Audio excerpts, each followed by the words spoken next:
Hello, कैसे हैं आप सब। आज मैं आपसे एक और दृढ़ इच्छा शक्ति, संकल्प और कड़ी मेहनत के बल पर दुनिया में अपना नाम करने वाली भारत की उस बेटी के बारे में बातें करना चाहूँगी, जिसके बारे में अगर आपको नहीं पता तो आप एक ऐसी शख्सियत से चूक चुके हैं जिसके बारे में आपको पता होना चाहिए। इनका नाम है अरुणिमा सिन्हा। अरुणिमा सिन्हा 2011 में लखनऊ से दिल्ली के लिए एक इंटरव्यू के लिए आ रही थी। ये इंडियन वॉलीबॉल की खिलाड़ी थी। उस समय जब ये दिल्ली की तरफ आ रही थी तो बरेली के पास ट्रेन में बदमाशों ने लूटपाट की, लेकिन इनके अंदर एक स्पिरिट थी, एक खिलाड़ी की भावना। इन्होंने गले में गोल्ड की चैन पहनी हुई थी और उसको न देने की जिद ठानी थी और ये उन बदमाशों से भिड़ गई, जिसके कारण ये हुआ कि बदमाशों ने इनको चलती हुई ट्रेन से धक्का दिया, जिससे उसी समय दूसरे ट्रैक से अपोजिट तरफ से एक और ट्रेन आ रही थी और इनका उस ट्रेन से टक्कर होने के कारण एक पैर वहीं पर कट गया, जबकि दूसरे पैर की हड्डियां चूर चूर हो चुकी थी। ये कहती हैं कि रात भर उस ट्रैक के बीच में पड़ी रही, चूहे इनके पैर को कतर रहे थे और उस दौरान 49 ट्रेन वहाँ से गुजरी, क्योंकि दिमागी तौर पर ये उस समय कॉन्शियस थी, सचेत थी। सुबह लोगों ने इनको देखा और हॉस्पिटल पहुंचाया।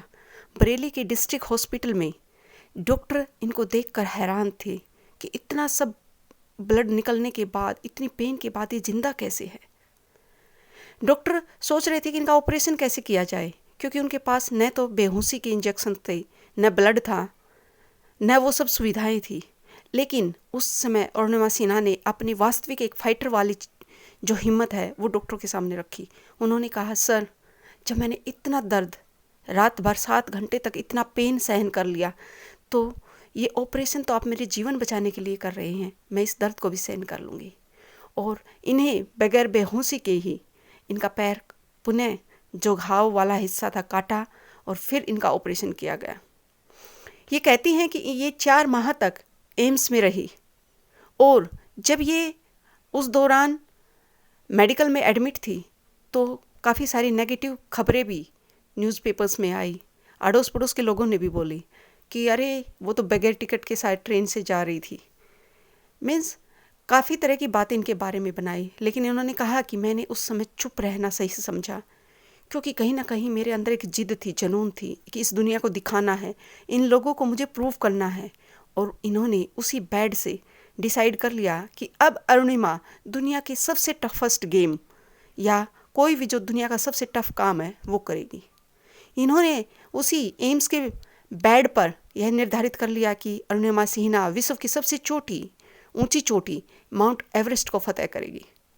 और यहीं से जब ये 4 माह के बाद इनको एक्चुअली आर्टिफिशियल एक पैर लगाया गया था और दूसरे पैर में रॉड डली थी, और वहाँ से जब ये निकली तो इन्होंने सीधे फ़ोन कॉल की मैडम बछेंद्री, जो कि इंडिया की पहली माउंट एवरेस्ट फतेह करने वाली महिला थी, उनसे।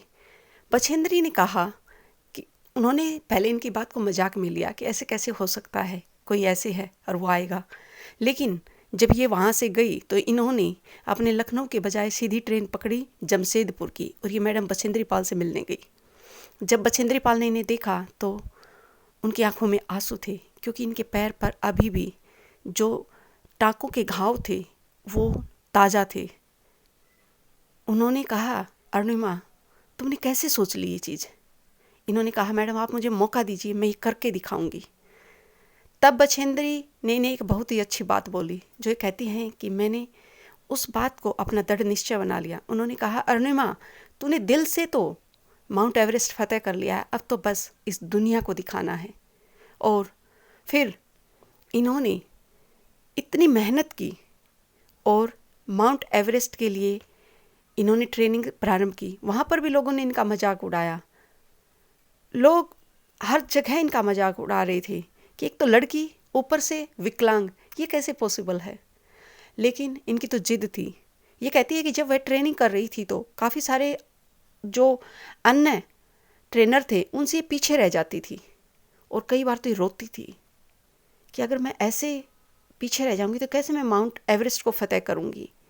लेकिन जब ये ट्रेनिंग करती थी तो इनके पैर में कई बार, क्योंकि इनका पैर अभी इतना अच्छा फिट नहीं था, उसमें घाव हो जाते थे और उनसे खून निकलता था। लेकिन इन्होंने एक दिन प्रॉमिस कर लिया अपने आप से कि अब ये अपने पैर को दोबारा जब तक काम में कंटिन्यू है ट्रेनिंग करेंगी, कभी भी खोल कर नहीं देखेंगी। और वो कहती हैं कि आज तक भी वो ये काम करती हैं। जब वो उसको अपने पैर को सेट कर लेती हैं एक बार, तो उसको खोल के नहीं देखती जब तक वो रेस्ट नहीं करती। यहीं से इन्होंने पूरी डिटर्मिनेशन के साथ अपनी ट्रेनिंग की और फिर 2013 में, मई 2013 में ये अपने मिशन पर निकली माउंट एवरेस्ट को फतेह करने के लिए। ये कहती है कि इन्हें जो शेरपा मिला था, उन्होंने जब इनको देखा तो उन्होंने जाने से मना कर दिया। एक्चुअली शेरपा क्या होते हैं, एक तरह के गाइड का काम करते हैं माउंट एवरेस्ट पर चढ़ने के लिए। तो उन्होंने कहा नहीं, एक तो ये विकलांग, ऐसे कैसे हो सकता है, मुझे अपनी जान थोड़ी गंवानी है, मुझे भी तो मेरे बच्चे पालने हैं। लेकिन इन्होंने जब अच्छे से उनसे रिक्वेस्ट की और इनके ट्रेनर ने इनको बताया कि नहीं, ये वास्तव में इनके अंदर जज्बा है और ये कुछ करना चाहती हैं, तो वो तैयार हुए। ये कहती हैं कि जब हम लास्ट फेज में थे तो इन्होंने, इनके जो सिलेंडर था, गैस ऑक्सीजन का सिलेंडर, उसमें रेड लाइट अलर्ट हो चुकी थी, जिसका अर्थ था कि इनका ऑक्सीजन सिलेंडर ख़त्म हो रहा है। और इनको माउंट एवरेस्ट का वो पीक सामने दिखाई दे रहा था। इनका शेरपा कह रहा था कि वापस चलो, मुझे मरना नहीं है, मेरे अपने भी बच्चे हैं। लेकिन इन्होंने न जाने कहाँ से इन्होंने जिद पाल रखी थी और इन्होंने कहा कि मैंने उनको भी, अपने शेरपा को कहा कि कोई बात नहीं, लेकिन मैं माउंट एवरेस्ट फतेह करके ही जाऊंगी। ये कहती हैं कि उस समय उस रास्ते में इन्होंने 15-20 डेड बॉडियाँ देखी। इनके सामने एक बांग्लादेशी लड़का और एक साउथ कोरिया की लड़की दम तोड़ रही थी, क्योंकि वो एक ऐसी जगह थी जहां हम अपना सिलेंडर, ऑक्सीजन सिलेंडर उनको नहीं दे सकते, क्योंकि यहाँ पर आपका अपना जीवन भी मैटर करता है। और इनकी जिद थी, इन्होंने माउंट एवरेस्ट पर चढ़कर उन सब से, जो 15-20 डेड बॉडी वहाँ पर थी, उन सब से वादा किया था, अगर तुम लोगों की प्रार्थना मेरे साथ रही तब मैं तुम सब के लिए माउंट एवरेस्ट फतेह करूँगी और भारत का झंडा वहाँ दोहराऊँगी। और ये कहती है कि मैं इतनी पागल थी, जब वहाँ उस चोटी पर पहुँची तो ऐसे लग रहा था कि जैसे पूरी दुनिया को ये बता दूँ कि अरुणिमा सिन्हा क्या है, वो कायर नहीं है।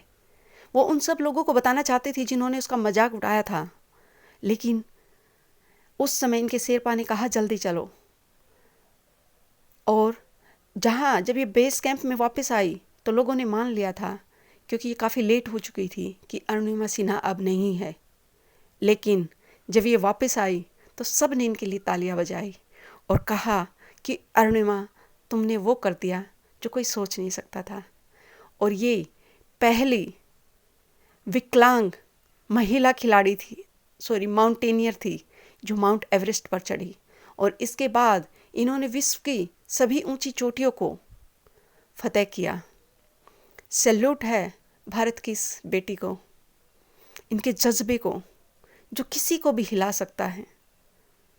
कई बार हम स्वयं सोचते हैं कि हम छोटी छोटी चीज़ों के लिए कितने एक्सक्यूज़ बनाते हैं।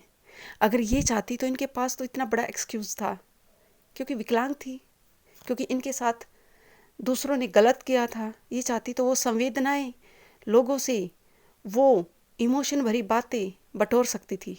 लेकिन नहीं, उन्हें लेने की बजाय इन्होंने स्वयं के प्रति जो कठोर निर्णय लिया, और उसी कठोर निर्णय ने इनको वो जज्बा दिया जिसके कारण ये वो कर पाई जो अन्य कोई इनसे पहले नहीं कर पाया था। आई होप अरुणिमा सिन्हा की ये स्टोरी आपको अच्छी लगी होगी। और आप सबसे एक ही रिक्वेस्ट है कि प्लीज़ मेरे चैनल को सब्सक्राइब और शेयर करें, और एक लाइक और आपका अच्छा सा कमेंट मुझे और बेहतर करने के लिए प्रेरित करेगा। And thanks for listening to me.